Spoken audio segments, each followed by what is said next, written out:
Copenhagen, spring 2015. Spring rain pitter-patters softly against the windows of the city.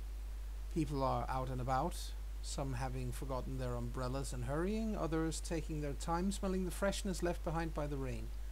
A group of preschoolers holding hands walk along the main thoroughfare of central Copenhagen on their way to a bus stop. A cat chases a dog through an alleyway. All is right with the world. Meanwhile, a door closes and a woman scoffs around the corner. The house is old and run down. It smells bad, sort of a mixture between old gym socks and boiled cabbage. There are water streaks down the walls, and the cement is flaking. From behind the door, soft pleas from a child's throat can be heard. Meanwhile, a young boy is sitting alone in his room. In front of him is an easel, and he is holding a brush in one hand, a palette in the other, and a second brush between his teeth as he paints with more focus and skill than most children his age would be able to. Suddenly he blinks, and the brush between his teeth drops away as he gasps against a sharp stinging pain in his stomach. He feels queasy as the colours on his easel begins to flow together in a psychedelic pattern before his eyes. Welcome, ladies and gentlemen, to another of our introduction sessions for Copenhagen Dreaming, our new Changeling the Dreaming campaign here on CharismaToAC. Today I'm joined by Aya, whose character is going to be the focus of this Chrysalis video. So, hi Aya. Hi. And your character is called Sunny, I believe. Well, his name is Sonyo, but it's easier for Dane to call him Sunny. True. Because he's from Brazil. Yes. As you can tell, ladies and gentlemen, we are still doing the very international thing in our group, which is, I think, always cool, because it gives... Well, he's half Dane. True, he is. True, he is. So, in any case, as you probably guessed, the young boy in his room is, in fact, Sunny. So, you are sitting... It was perfect caption of what he's doing, like brushes everywhere, paint everywhere, and him in complete focus. Yeah, but right now he's also in a considerable amount of pain, and the colors on the painting that he's been working on are kind of flowing together, which is definitely not something that normally happens. So can you tell me anything? Could you have an idea of what would he have been painting? He would probably have been working on one of the landscapes he has seen last time he walked his corgi. Yeah. All right. And he loves walking around, so it's probably one of the big parks inside of the city. Yeah. Yep, probably Kongens Have or something, the King's Garden. Something like that. Yep, that makes sense. Spring, so there's a lot of color. Yes. And the King's Garden has a small, you know, quite apart from the actual garden, there is also a, if you'll pardon me, there's a garden. There's a rose garden with tons of different kinds of roses, some of them quite rare. So probably something like that, I imagine. It's probably just a still of the entire area. Okay. And he is very realistic when he paints. Excellent. In modern terms, you call him super realistic. Ooh. Super realism. Yes, that's so better than an actual photo. Yeah, that's actually super cool as well. Super realistic and super cool. Lots of supering.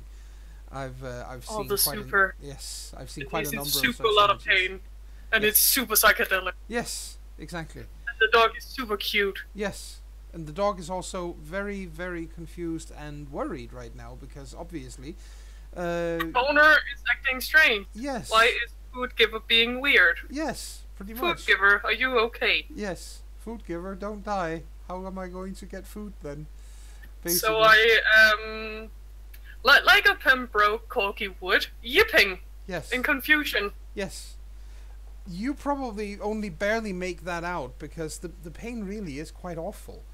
Oh, it's the kind of pain that makes a ringing in your ears so you can't hear shit. Yeah, exactly. Yeah. And he has a stomach migraine. Yes, a stomach migraine is a very adequate way of describing what it feels like. It's pretty damned awful actually. But you Are you alone at home, or is your dad there? His father usually works late. Okay. Because art doesn't wait for anyone. True. So when he's out meeting clients and talking, he's usually at his office, so it doesn't bother Sonny too much. Okay. Meaning he'll be home, around dinner time. Yeah. Something along those lines. Right. Unless there's an event, then he won't be home before late. Okay. And sometimes Sonny just goes to join him at the events. Yes. Well, in this case, that means that Sonny is in fact alone at home. And probably... In that case, he will try to make his way out of the garage. Yes. Well, you can certainly get out of the garage where you're painting, but it's you're bent over and probably clutching your stomach because it's probably more of a stumbling through the area, trying not to knock everything over on his way into the bathroom, because this much pain probably means I have to puke soon. Probably, yes. And the thing is, you do make it inside the house, barely. You just manage to close the door behind you, and then everything goes black. You just keel over and go out like a light. And the last thing you remember is that you started to feel like your legs felt strange. That's thing. That's probably why he fell over. Yeah. That's the last thing you felt before conking out. When you wake up, your dog is sitting there looking at you. The corgi is sitting there looking at you, very, very worried, clearly. Sir? Yes. That would be me. Hello. Are you okay? I think Sonny sits up, bolt. He's like, what? What the fuck? Rubs his eyes, rubs his ears, stares at the dog. The dog tilts its head slightly to the side. Oh, right. You probably can understand me now. Oh. What? Hello. Why are you talking? Because I can. Is that a problem? I can still go woof if you prefer. Ooh. This is a very strange dream. Yeah, except it's not really. He pinches himself. Yeah, it hurts, but because confusion. It hurts, but you don't wake up. Ow. Uh-oh. Yes, it's not really a dream, you see. You've been out for maybe half an hour, and oh dear, if I were you, I'd probably not look in the mirror right away. Why? Tries to get up. Because you look different. I looked. Yeah. My dog is talking, and I look different. Yeah. Right. Okay. You've bumped your head when you fell, by the way. So you have it hurts. Just rubs his head. Yeah, Ow. You feel something really odd. Like you're not supposed to have little nubs on your forehead. I hit my head 3 different places? No. That was some fall. Yeah, you see, those are horns. That's the dog. Hey, you're talking to your dog. Why should horns be a problem? I've lost my mind. I hit my head harder than I thought. I should seriously get the ambulance or something. Oh, that would be a bad idea. No, you're not insane. You're just... Right, listen to the dog. I'm not insane. You're just waking up. Oh dear, I think I need to go find Maya. This is a Could you let me out? I'll be back soon, I promise. What? Find Maya? Yes, Maya is a really nice lady, and she could probably help explain this a lot better than I can. You mean the woman we met in the garden last time? No, not that one. She's not quite as old as her. She's just in her teens like you, but she's really sweet. Okay, let the talking dog out. Okay. Yay!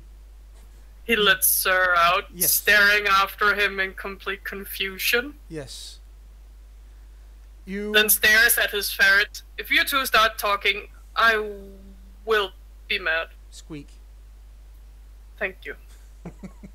They both roll over and do ferrety things in response to what you just said. You know, kind of. Think he just goes over Cuddle and me. picks Luke and Leia up. Yes. Don't you ever dare talk. This is just weird. Yeah, well, Luke decides to investigate the insides of your T-shirt immediately Of course Luke does that. because Luke has always had an issue with personal space. yes, also it's a cave, and It is. all caves belong to Luke. Yes. Um, And Leia. And sometimes they fight over them. Yes, which is not very funny when it's inside your T-shirt. No, but it was worse when it was in his boxers. Yeah, ouch. Yes, that would be bad. But Never fall asleep with the cage to the ferrets open. nope, not ever. It's a bad idea. The right now, Luke is at the in your T-shirt and figuring out that he can't actually find his way back out, which means that he panics and starts running around your midsection. Are you ticklish? Yeah, he is. Yeah, this is torture. No, look, I'm helping you. Then he just opens the shirt, Yep. untucks it. Yes, the ferret falls out the bottom, looking very confused because suddenly I'm sorry. the Ben's cage still didn't picking work. him up. Yes. Well, he cuddles up because now he got dropped on the ground and he doesn't like that. You have to be careful, Luke. Now let's get somewhere else. I need something to drink. Water, kitchen, now. Yes. So you head into the kitchen, and there are several items in the kitchen that are reflective, not like a mirror necessarily, but glass cupboards and so on. And as you look at that, you realize that, yeah, there are in fact little horn knobs on your forehead. The fuck? I'm still dreaming. This is weird. And I need sleep. I'm going to bed. so you head up to bed. Yeah. Okay. It's just I hit my head harder than I thought. Yep. I'm going to bed. Okay, so you head up to bed. And when you get to your room and you lie down, you quickly realize that you can't actually sleep.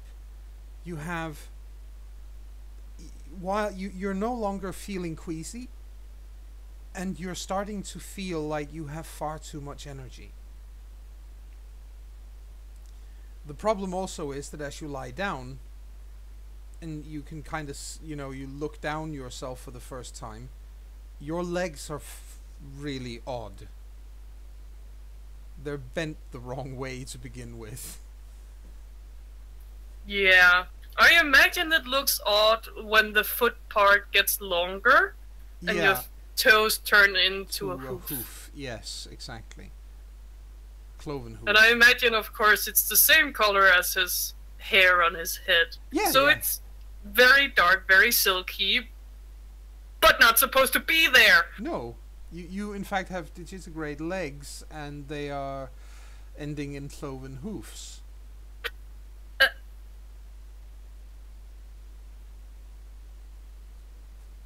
So, yeah. What the hell?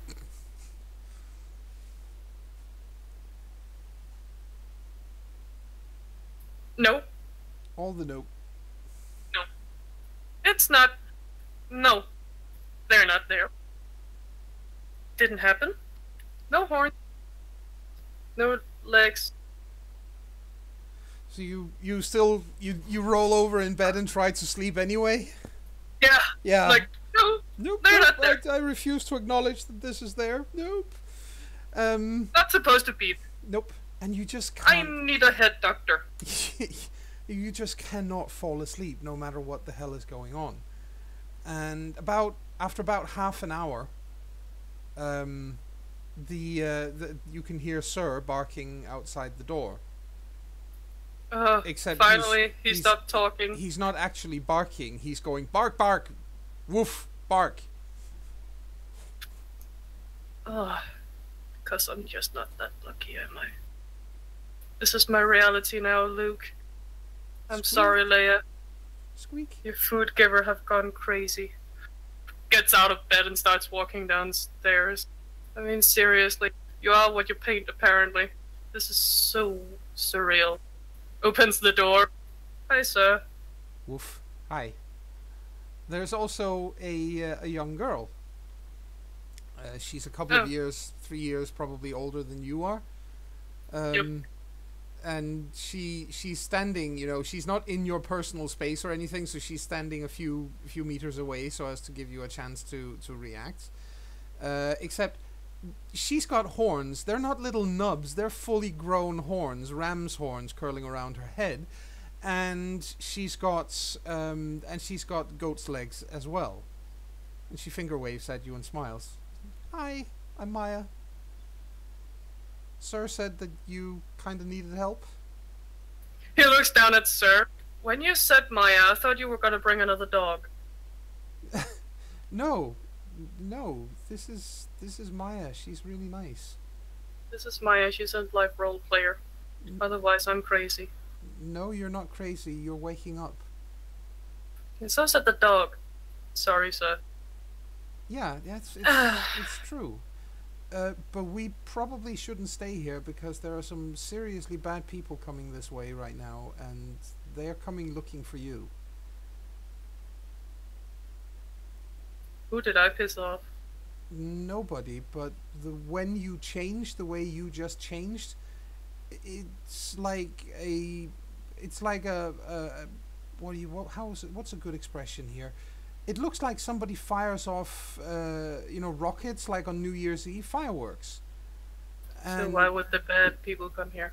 Because you could be one of they could try to get you to join them. If they get to find you first. So they're like a religious sect who's very fussy about it? Not religious, more like a gang. Come on, we need to go. They're kind of dangerous. Sure. He puts Luke and Leia back into the cage and closes it off, because if not, the house will look like shit. Yeah. Right. And leaves the house.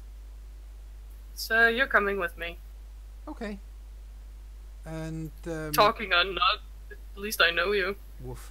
I think I do. Yes. Well, yes, you do. And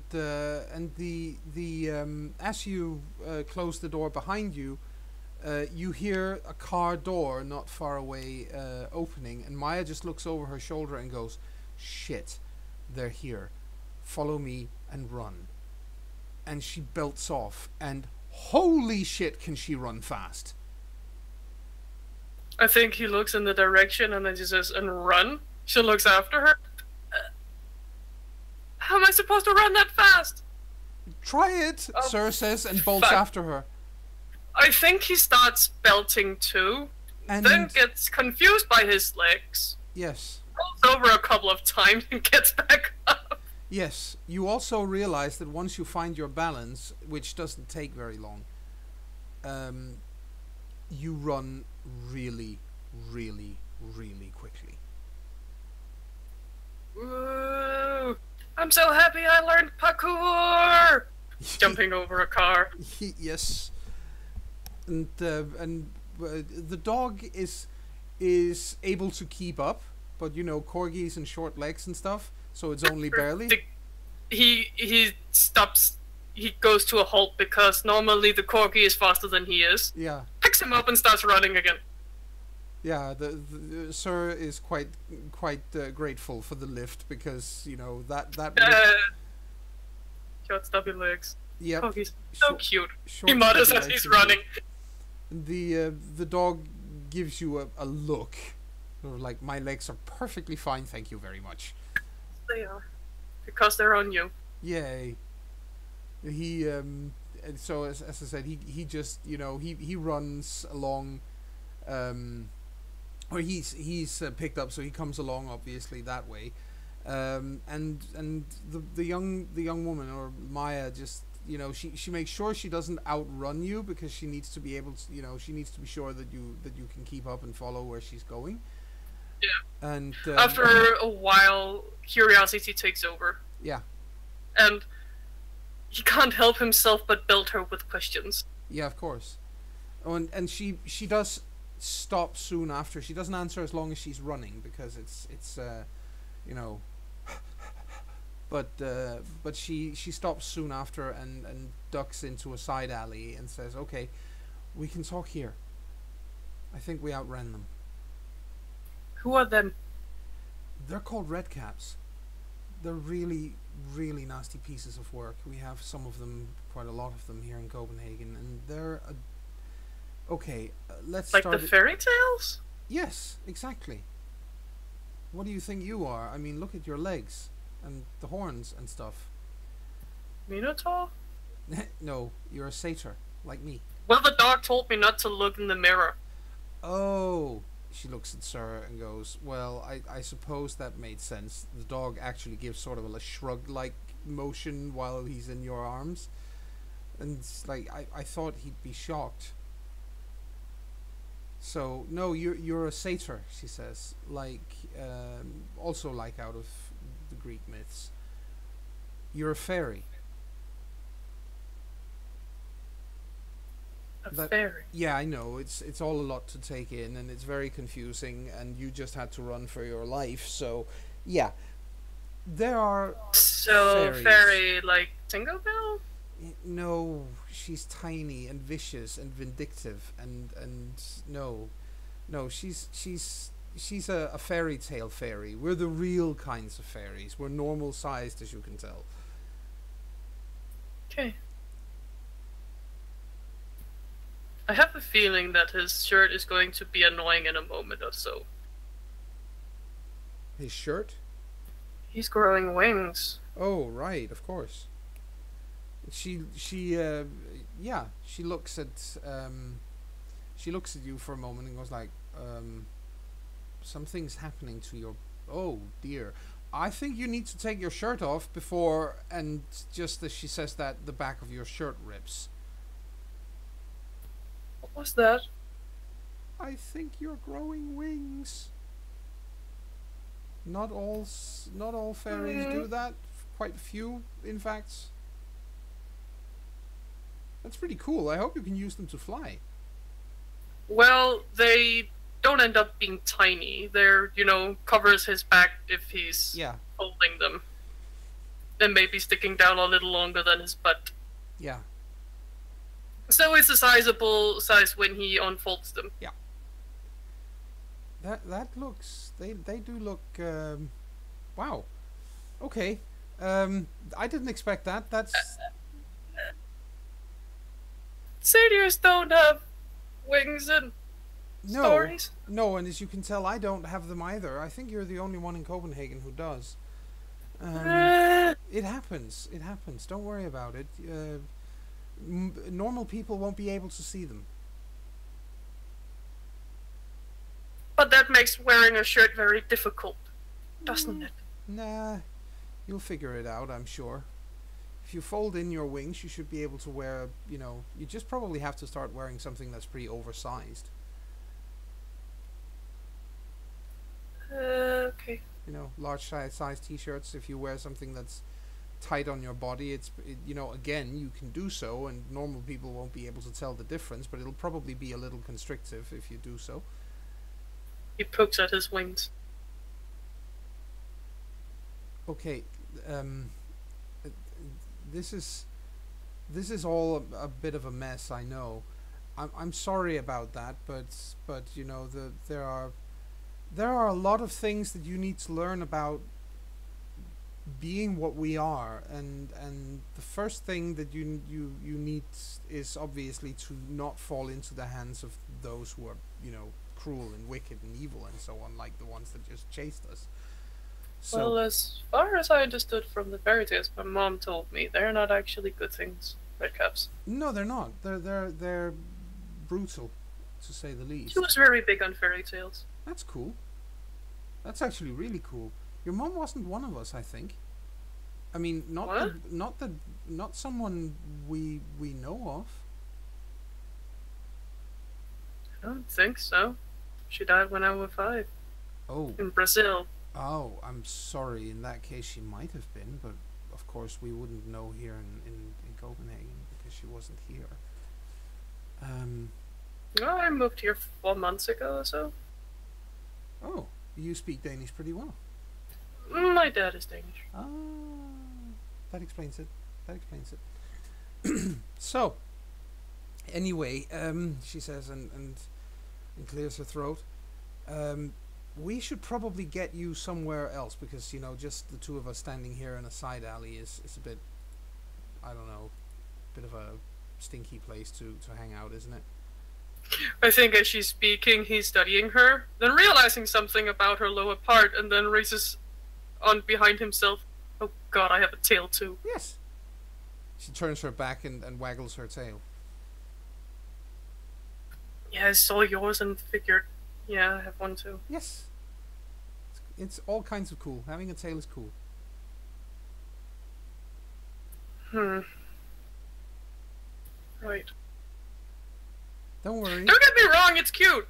It's cute. Yeah. See? I've been painting fairy tale things for a long time, and it's cute. Nothing about that. It's just weird having one. Well, I expect having horns and legs like yours and a tail is all quite weird. I remember when it happened to me, it took me a week before I fully understood what it was all about. And, well, I still only understand some of it. And, but it's all, I mean, it's all okay. We need to get you to someone, you know, where you can be safe until these creeps stop looking for you. Okay. So, Is there such a place? oh, there are plenty, but you know, I have a good friend that we can go and visit. He's cool. We can go there and hang out with him for a while. Okay. Are you hungry, by the way? I think so. Right, because I am. We can stop by on the way. Stop by another one on the way. Okay. And she takes you, you know, through the center of Copenhagen, and stops at one point at a sausage stand, not far from the Round Tower, and buys a hot dog, and you know, gets one for you as well if you're hungry. He thanks and takes it, looking around paranoid, pondering why no one sees the huge wings on his back, Nobody or seems his to, goat legs, except and no one's reacting. except the guy who. The point is that the guy that you're buying the hot dog from, when you've eaten your hot dog, and he's polite enough to wait until then. He says, "You're new, kid. I haven't seen you before. Nice wings." He looks like he's a deer caught in the headlights, which is kind of appropriate since he has goat legs. Yep. Maya smiles widely and says, "Hello. Say hello to Paul. Paul is one of us as well. He's what's known as a selkie. So he can turn into a seal, swim around in the ocean. He's a large, quite fat fellow standing in the sausage stand." He tentatively lifts a hand and waves. Hello. And And then realization kicks in. How do you do that? turn into a seal? Uh-huh. Well, And does it feel cold when you jump in? no, because I have all this, you know, nice layer. He says and pats his big belly. So I'm quite insulated when I jump in the ocean. I swim along. I go a long trip every summer. I go for a long holiday. No, I swim up to Greenland and back or something.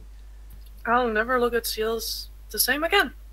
No, there are a few of us, not many, but a few of us. He says and grins.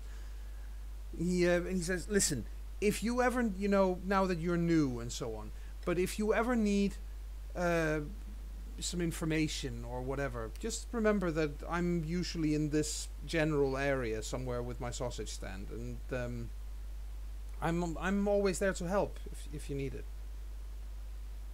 Cool. Thank you. You're welcome. Why don't I understand animals? He looks at both of them.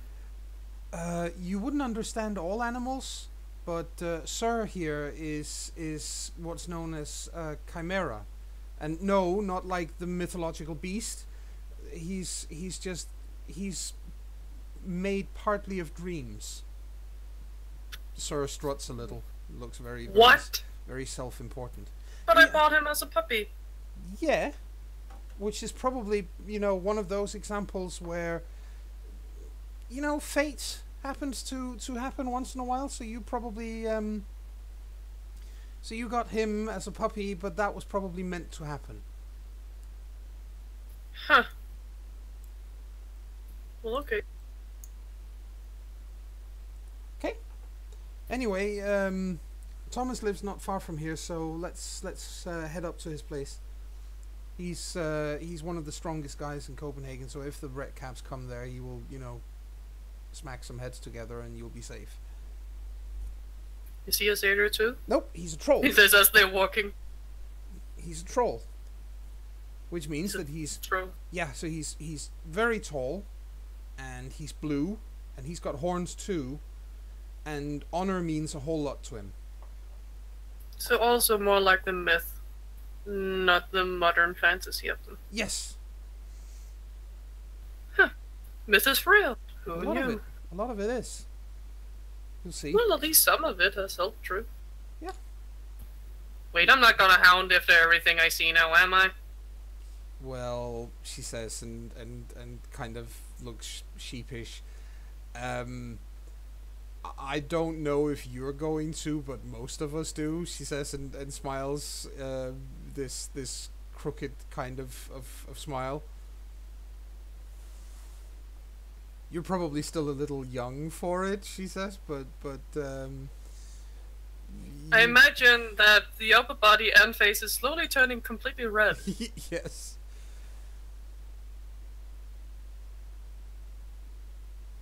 So, she takes you further along, and you get to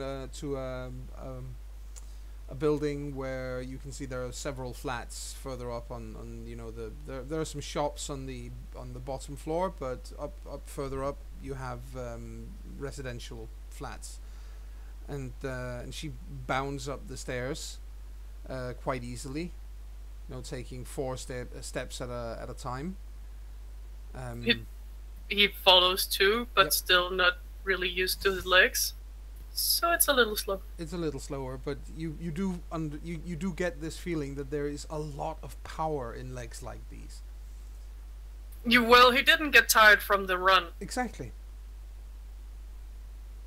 And you get up to the 3rd floor, and Maya knocks on one of the doors there, and a guy opens it, and he is massive. He is abso-freaking-lutely enormous. Whoa. He is, it only takes your eyes about half a second to realize that, yeah, he is in fact blue. The shock manifests so wildly that his wings droop down with Yes. He is, he stands at well over 2 meters tall, probably something like 2'5", 6 or so, thereabouts. He's enormous in height and width. That's, you know, in his case, he's wide and very well built and very solid in every sense of the word. You can kind of tell that if he, you know, if he turns, you will be able to see every individual muscle in his back and upper body move as he does so. Yeah. That's kind of magnificent. It is. And he says so, thinking in an artistic way, but doesn't realize he said it out loud. The man raises an eyebrow and goes, "Well, thank you, I think." come in. I haven't seen you before, but I know I haven't seen you before. Whoa, wings. That's rare. Come in. And Maya just, was like, yeah, come on, sure. We're safe here. Walks in. And the man closes the door and goes like, safe? What happened? Oh, shit. You're new, aren't you? You really are new. You're not just from out of town. This is really new to you, isn't it? Yeah. Right. Okay, so it's the red cabs, am I right, Maya? And she just nods and says, yep, 2 of them actually came really close. We had to run from them. And wait, that was the things chasing us? Yeah. I thought it was just people who ran because we ran. No. Those were 2 of the red God. cabs. They were able to see the fireworks like everyone else, but don't worry, because they're smart enough that generally speaking, they don't go back, or not generally speaking, they will try to get you when you just turn, but they won't go back to your home after that, because they realize, if we get a hold of you first, they will, we know where you live and will protect you. So they're not that dumb. This is so confusing. Yeah, I guess it is, she says. And Thomas gestures for you to, points towards a couch. Well, have a seat, he says. He takes off the leather belt with all the tools in. Yep. The tools he got from his mother, and sits down. Oh, yeah. I was meaning to ask you about... I meant to ask you about that, Maya says. You're an artist, aren't you? Yeah. Cool. That's so I got these from Mom. Oh, before she passed away, or... Actually, a year after, she always used them. Oh. But I couldn't bring myself to use them. I think she must have been one of us, because those are chimerical too. Wait, what? Yeah, they're... I can, you can kind of... You learn how to... You can tell. How do I best explain this? Some items are chimerical, as I said. They're part dream and part real. And some items are just all, normal and real and so on. And you will learn to tell the difference between the two. So, for example, when you called me a live role player, right? Looked like it. Yeah, I know. But actually, live role-playing is kind of cool for us, because when you see 2 guys swinging at each other with foam swords, that's what normal people would see. They would just see them swinging at each other with 2 foam swords. But those foam swords might actually be real battle axes or swords or whatever for us, because they're chimerical. So we can settle our differences that way, if we want to actually fight about it, which I tend to not want to, but some people want to fight. They'll duel like that, and then they can settle it that way, and nobody will be able to tell. If you ever see 2 guys fencing down the streets of Copenhagen, one of them holding a newspaper as a sword and the other holding an umbrella, it's probably 2 of us, because to us, that umbrella and that newspaper would be actual swords instead of an umbrella and a newspaper. He stares at her. Looks like she lost him. You'll see, she says. I promise you'll it all. Thomas, could you bring out the... Could you do me a favor and bring out the hammer? And Thomas like, sure. And he goes and he brings an actual warhammer and lets you have a look at it. He just puts it down the head first on the floor. He says, this thing, he says, if a normal person saw that, he explains, this would be a mop for a floor. That's what they would see this as. They would see a floor mop. Yes. What happens when said floor mop then kills someone by bashing in their heads or something like that? Well, I try to make sure that people don't see that happening, and I try to, avoid actually killing people if it's at all possible, because, killing people is bad. I know it is, but it's still a warhammer, and it hurts if you hit. Yes, but he says this is, deterrent as much as anything else. People don't want to mess with someone my size if I'm holding something like this. And are these still paintbrushes, or will I start seeing them as something else? No, they're really paintbrushes. Oh, okay. But they're also part dream. And she says, Thomas, do you have some paper or something?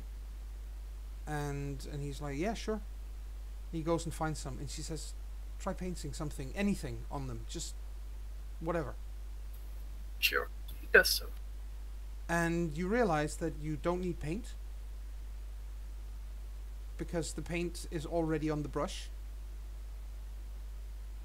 And you also realize that what you paint on the paper is alive.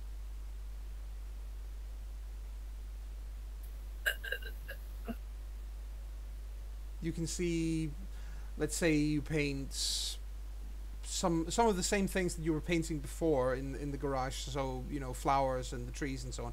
You can see how a gentle breeze is making the leaves move. And normal people won't see this? No, they'll just see a normal painting. Oh, good. I'd be sad if we couldn't use them anymore. No, you can certainly use them, but to the Fae, you're going to be making even more fantastic artwork. To creatures like us, we call ourselves quite a lot of things. Thomas says and breaks in. We call ourselves the Fae, or the Kithane, or Changelings, and Skifting as it's called in Danish. We call ourselves quite a lot of different things, really.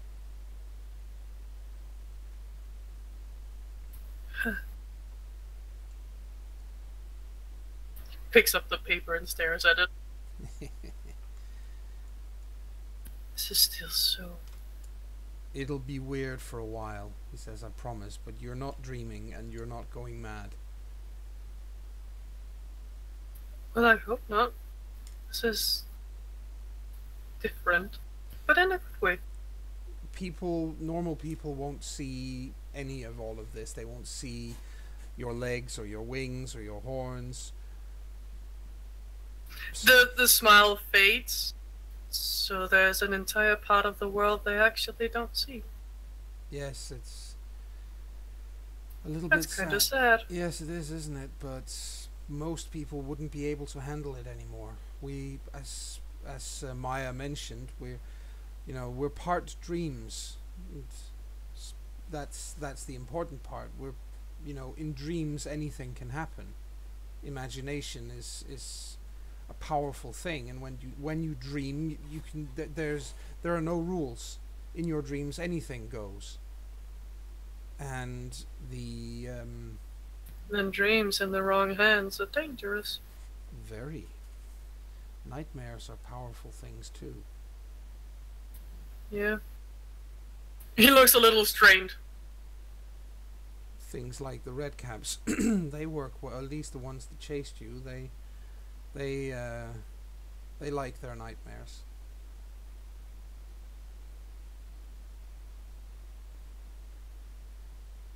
Nightmares can be nasty. They certainly can. So puts the paper down. Yeah. Anyway, there are quite a lot of us around in Copenhagen. There are many different kinds of fairies. So you've met me. Troll and a satyr and herd of redcaps. And redcaps. Oh, and you met a selkie, says. All right. You stopped by Pølsepole, did you? The sausage seller. Oh, right. He's a good guy.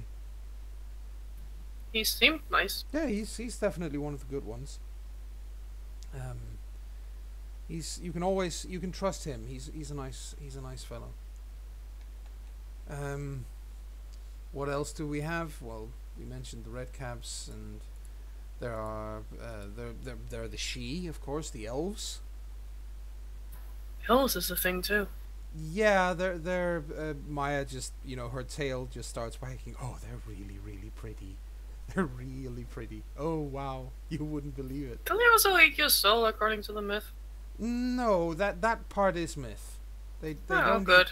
They don't eat souls, but they are kind of stuck up and haughty and so on sometimes. Oh, great. Because they're the ones in charge, and you can just see the look on Thomas's face changes, and he's like, yeah, that's what they want you to think anyway. Why are elves in charge? Well, because they're the nobility, you know, they're the ones with all... Oh, right, you don't know that, she says. I'm sorry. He looks completely weird. They have... Nobility. Yeah, nobility. We aren't run like a democracy. Again, Thomas looks kind of, you know, grumpy about this fact. He rubs his forehead. So they're in charge just because they're born to. Yes. In fairness, she says, most of them are actually pretty good at it. And again, Thomas has to, you know, bite his lips, and he goes, yeah, some of them are pretty good at it. He says, some of them I mean, it's probably like any other leader. You can have a good one and you can have a bad one. Yeah, and Seeing if you choose them or not. And Maya says, and you can have bad leaders that are elected as well. And Thomas shrugs and goes, yeah, but at least you can vote those assholes out of power again later on. You can't do that with the nobles. Well, they did so in France. It was a horrible thing. Yeah, let's not go down that route. That's thank you. Really messy, and some of them are pretty nice. I mean, Thomas, for goodness sakes, you know, some of them are okay. Elizabeth is really sweet. Maya says, and he just deflates and nods and says, yeah, okay, she's actually really nice. Her father is a stuck-up git. Don't get me started on the Duchess. Duchess? Yeah. They have the same kind of titles too? Yes, they do. They have the same kind of titles. So we have dukes and counts and barons and knights and so on. He looks like he's like, yeah, great, yay. Well, they want to make me a knight. They keep asking me, Thomas says. I keep saying no. Knight? Yes. They knight people. Yes. Are we in the Middle Age again? No, but we do have some of the same systems that they used back then, because you see, back then, Maya says, people still believed in fantastic things. Yeah, they crept out of the forest, or people would get them. Scared of their own shadow, and yeah, black cats were horrible, and yeah, I know. And exactly, but they also believed in some of the good things. It wasn't just all the bad things. But that stopped somewhere along the line. People stopped believing in fantastic things, and that's the real problem for us. That's the real enemy, if you would.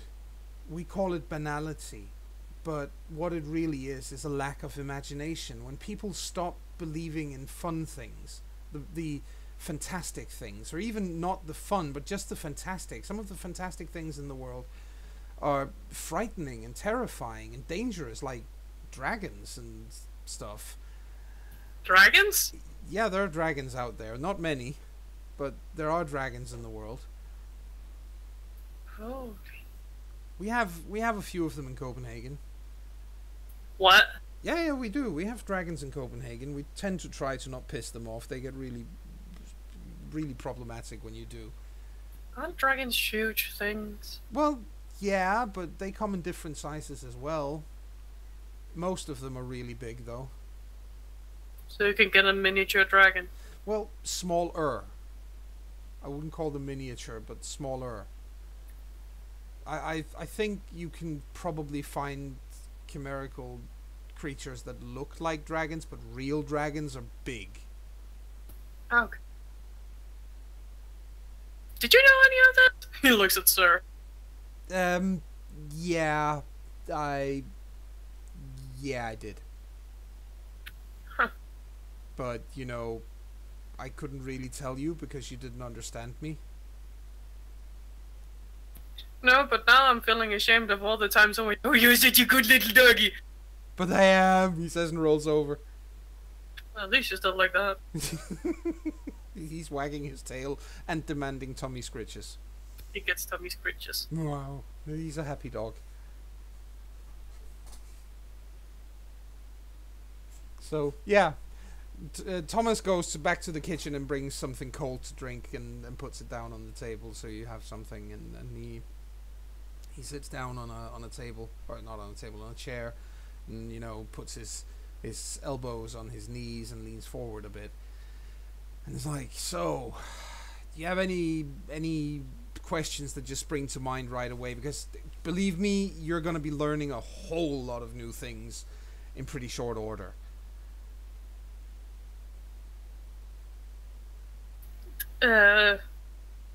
Too many?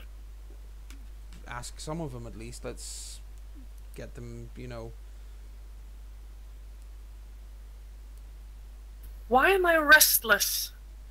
Oh, that's because of glamour, he says. That's what we use. That's dream energy, basically.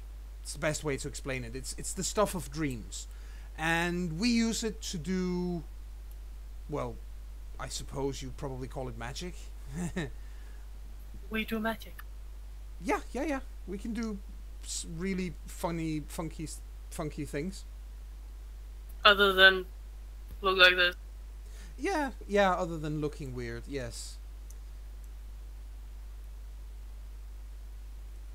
Like what? Well, I can't really demonstrate most of the things I do in here because they're sort of destructive, Thomas says, at least most of them. But Maya is, well, I'm sure if you ran from those red caps, you can kind of tell that she's really, really quick. No shit. Yeah. Well, now that she was gone. Yeah, that's the thing. Satyrs in general are really quick. Your legs help so you run faster. But Maya can do things that makes her run even faster than that. Yeah, and when Sunny realizes how to use the paintbrushes, he can too. It's Wayfarer and Dot 3. Yep. Well, he can't do Quicksilver. No. But there's Hopscotch and others. Exactly. And open portals. Can draw a door and go through it. Yep, that's actually a very smart thing. And so that's why I took it on 3 dots. Yeah. No, so she says that's basically that's what we can do. All manner of fantastic and incredible things, but you'll see a lot of that as well. But we use glamour to do these things, and when you first change like you just did, there's a lot of glamour in the air. You're gonna feel restless and invigorated and so on right now, and tomorrow morning you're gonna feel bone tired. I tell you, I promise you, you're gonna be completely exhausted tomorrow morning. That's fine, don't worry about it. It just means that the glamour has kind of, you've spent most of it. And Thomas says, yeah, I know, I'll make sure he gets some dross when he leaves here, just enough that he doesn't completely keel over.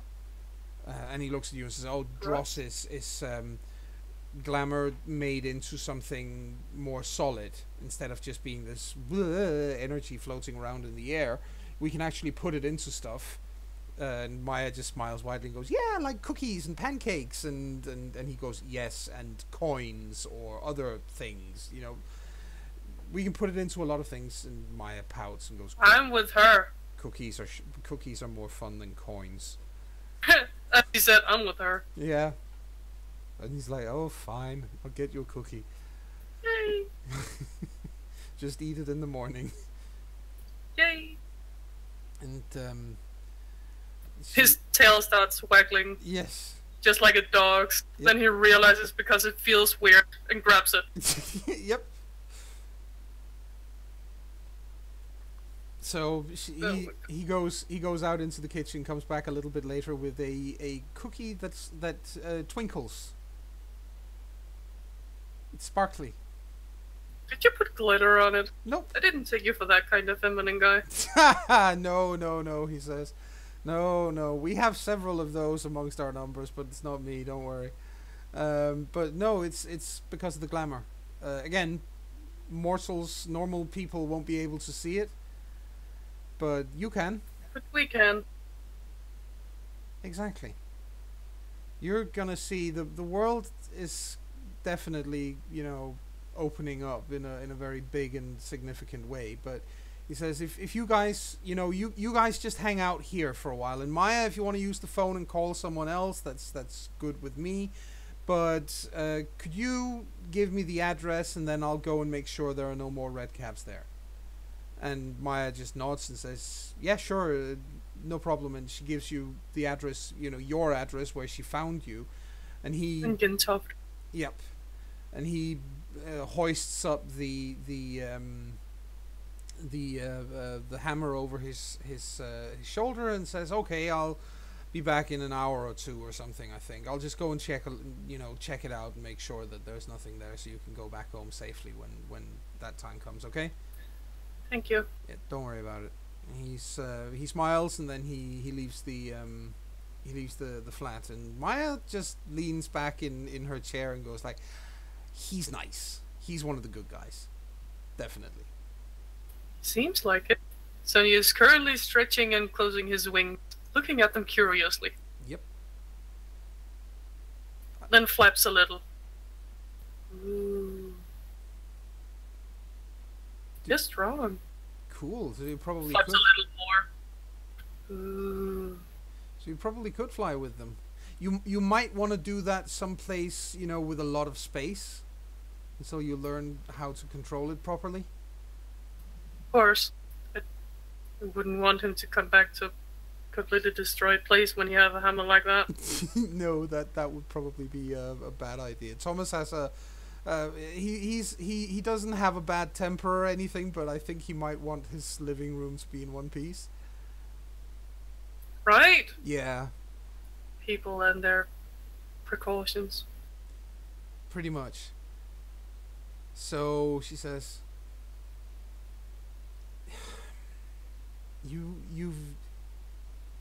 You've just stepped into a much bigger world. I noticed. Really, and we haven't even begun scratching the surface yet. I haven't told you about all the other supernatural things out there. But I'm gonna give you my phone number so you can always get a hold of me if you need to. Oh. Okay. And I'll do whatever I can to help out, alright? Because I remember, it's only been about 3 or 4 years since I was in your situation, and it's really confusing at first, I know. That's why they usually send me, the others usually ask me to go out and meet those who are new, like you. Because, well, I kind of remember what it's like. They do too, but they think I'm good at this for some reason. You tell me if I am. No offense, but I haven't met them, so I wouldn't know. Exactly.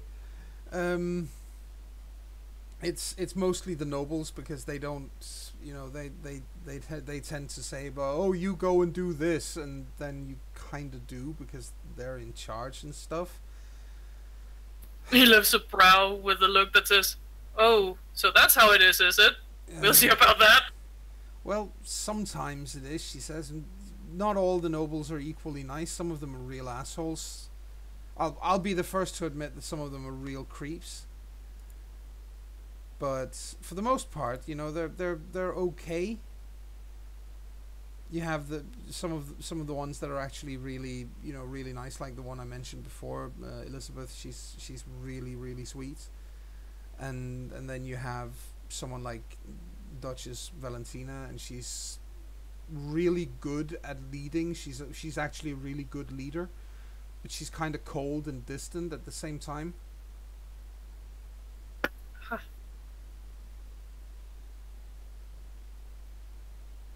If that makes any sense, I don't even know if it does. It does. So, Slightly the type, maybe. Yeah, that's sort of it. We have several places around the city which are, safe for us. Not just, Thomas's flat here, but we have plenty of other places that we can go and hang out. There's the Glyptotek, the museum. That's where one of the two main courts in Copenhagen is located, and The museum? yeah, it's kind of. I'll show you, I promise, but maybe not today. But I'll show you And one there day. are tons of times. Sorry, what? There are tons of times. It's a yeah. It's you need to know how to get through the doors into the place where the court is, but that's where it's located. And there's also down in the cisterns under the city down where they have all these fancy cafes and so on now. There's also one of the courts down there. Those two courts are, well, they're not the same. One of them is called the summer court. That's the one at the museum, and the one down in the cisterns is called the winter court. Summer and winter? Yes, because traditionally they would, each court would have, they would run the place for half a year and then hand over control to the other court. Half a year, so there's no spring and autumn. Well, it's for half a year at a time. So okay. Summer, the summer court runs things during, from spring equinox to fall equinox, and then the other half is for the winter court. That's actually kind of curious that they do that. That's the thing, they don't always, because sometimes the summer court guys just, kind of not, they don't really want to hand over control, and they're stronger. There are more of them.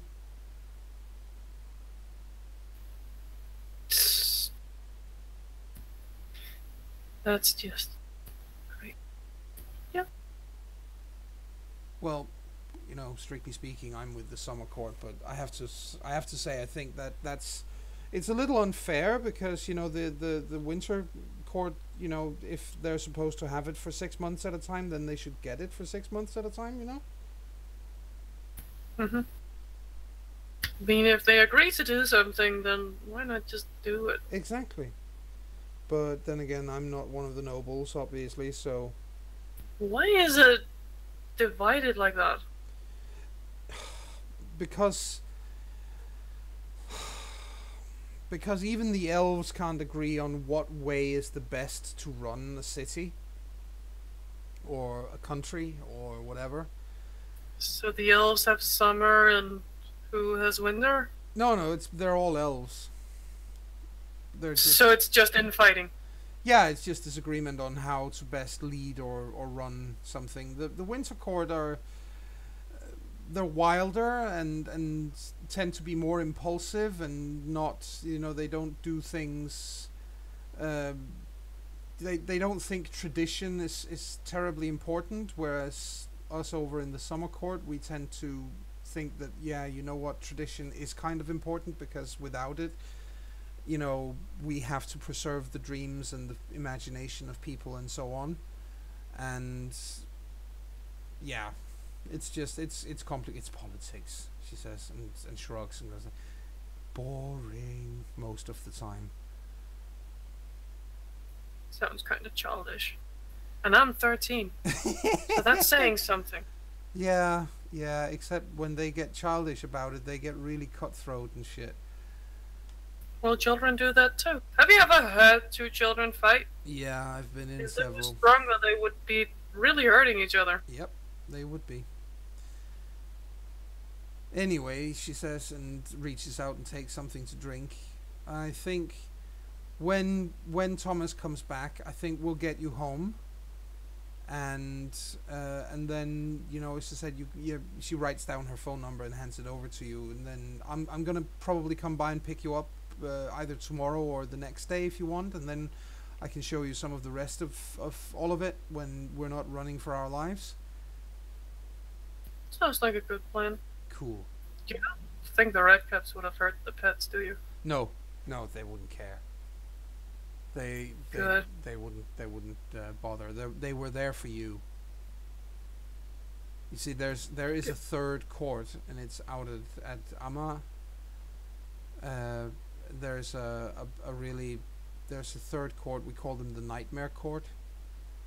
They're not run by the elves. They're not run by the Sidhe. They're run by a troll, actually, who's gone really, really bad. And almost all the red caps in Copenhagen are under his control. There are, I think there's one that isn't. Maybe two. That's still.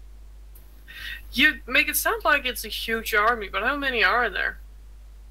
How many are we? About 130 of us in Copenhagen. That's not a lot when you think about how many lives here. It's about one for every 10,000. Still not that many. No, it's not.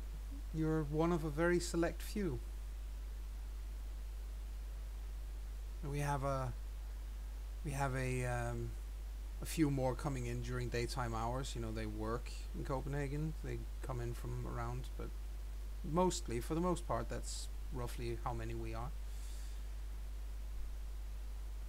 Huh. And there are other supernatural things too. There are more of us than there are of them.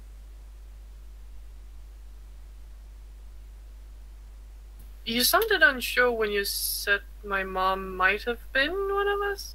Yeah, because is that not a given? It's not a given, but you know, considering that you got your painting tools from her, I think it's a very good Well, bet. she got them from her mother. Then her mother might have been.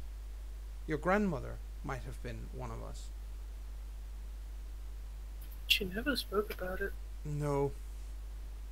We are secretive about it because, as you said, there aren't that many of us, and human beings fear things they don't understand.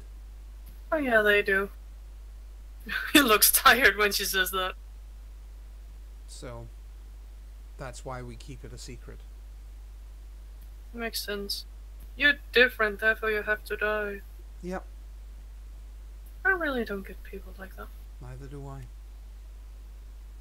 I really don't.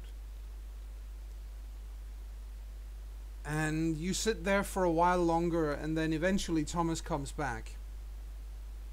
And he grins crookedly when he gets through the door and says, "Yep, one of them was still there watching. He isn't now. I sent him running with a broken tailbone. I kicked him hard." I was about to say that was a massive kick. Yep. He says, and you know, he picks up his boots from out in the hallway where he's pulled them off. Lets you have a look. They're iron plated, or not iron, steel plated. They're certainly not iron plated. Remind me not to get on your bad side. No, don't worry. He smiles widely. Yeah. It takes quite a bit to do that, he says. Especially seeing as you're not an elf, and you're not a red cap, so you're pretty safe, he says and grins. You're really selling elves hard, you know? I know, but it's because, he says, they're esteemed leaders. yeah, well, it's mostly that they came in and demanded to be our esteemed leaders, and it didn't really matter what the rest of us had to say. He looks tired. I'm just gonna love this, aren't I? Yep. Anyway, it's safe to go back home with him, so, you know. Woo! Home to Monday. Yes. And Luke and Leia. Come, sir. Yep. He gets up and you know, wags his tail and gets ready to follow. Still can get over the fact you're talking. Woof woof bark. I guess it won't make any difference, even if Dad is home. I always speak to you. Yeah, exactly. And difference is now I can hear your answer. Yes, and you could be completely disagreeing with what I'm saying. Exactly. There goes my conversation partner, who always agreed with me. Oh well, you're usually pretty smart. It's rare that it's been rare that I've said no. Well, then you're going to love it, because you've gotten a little heavy. You should probably get on a diet. Hey! Well, I guess. I'm sorry, sir. Of But I want you for as long as I can have you. course. Don't Yeah. worry, I'm gonna live a nice long life. Not if you get too fat. Well, dreams. I mean, dreams. I can could help. be running, and then you'd just be rolling behind me. That would look silly. Hey, not that fat. No, but you I'm could be if you keep stealing food from the cupboard. Don't think I don't hear you. Damn. I am a fine body of a dog, I'll have you know. Yes, you're a good little sausage. You're mean right now. Mm. No, you are a good little sausage. Okay, that's fine then. Can I have a sausage? If we go by the poll, then yes. Yay! I want sausage. And on the way back, you can certainly go past there and get him a sausage, Yeah, he gets a sausage. which makes him a very, very happy corgi. Yeah. Diet starts tomorrow. Yep. And then you... He says as they leave. Yes. Doggo is too busy eating to comment. And Hey, you can come with me to parkouring. That'll get you running. he doesn't seem to mind running. No, he likes running. Yep. He usually watches, but now he can actually be a part of it. Yep. The what's it called? You get back home to your home in Gentofte, and you know, Maya follows you all the way there, obviously. And as she said, she's given you her phone number, and when you know, say goodbye at the door, she's like, "Don't worry, I'll be by the day after tomorrow. Is that all right?"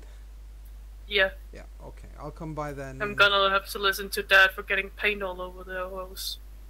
Oh, I'm sure he'll be okay. You know. He'll be thrilled. Yeah, you fell over after all. It's fair. Sir said that you passed out. I did. Yeah, that's not unusual, she says. It happens differently to each of us, but it's not unusual, especially to those of us who really change a lot physically. Yeah, but I'm guessing I can't actually tell him that. No, you can't.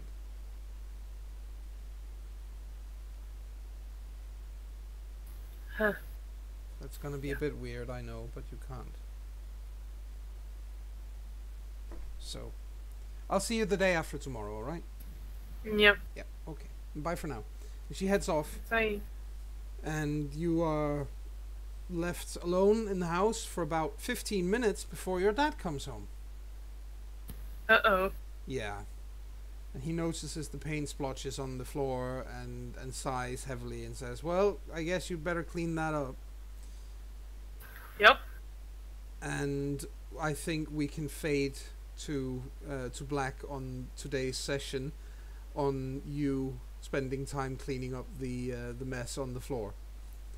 With a little bit of issue because not getting used to wings and then knocking things over and Yeah. Right. having a fight with a wardrobe that doesn't want to Exactly. do what it needs to do. Okay. Things like that. So things like that. And on that note, ladies and gentlemen, that was Sunny's Chrysalis story, and we will be back with more Copenhagen Dreaming here on CharismaToAC, so please do stick with us. And bye for now. Bye. Bye.